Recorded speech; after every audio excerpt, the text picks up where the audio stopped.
മനുഷ്യരെ മതത്തിൻ്റെയോ ജാതിയുടെയോ വംശത്തിൻ്റെയോ ഒക്കെ പേരിൽ വേർതിരിക്കാനും അകറ്റി നിർത്താനും ബോധപൂർവമായ ശ്രമങ്ങൾ നടക്കുന്ന കാലമാണല്ലോ ഇത്.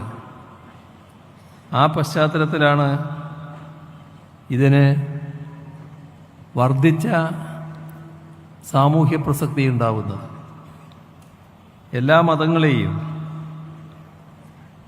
എല്ലാ മതങ്ങളും മനുഷ്യരെയാണ് അഭിസംബോധന ചെയ്യുന്നത്, മനുഷ്യത്വത്തെയാണ് ഉയർത്തിപ്പിടിക്കുന്നത്.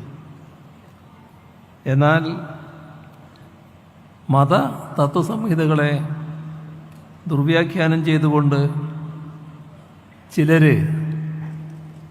മതത്തെ തന്നെ മനുഷ്യത്വ വിരുദ്ധമാക്കാൻ ദുഷ്ടലാക്കോടെ ശ്രമിക്കുന്നു.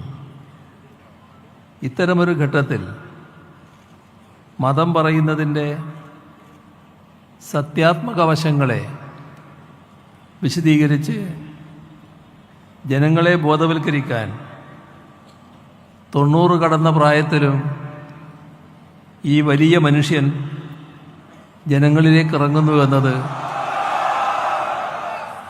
എത്രയോ അഭിനന്ദനീയമാണ്. അദ്ദേഹം മതേതരത്വത്തിൻ്റെ കാവലാൾ ആവുകയാണ്.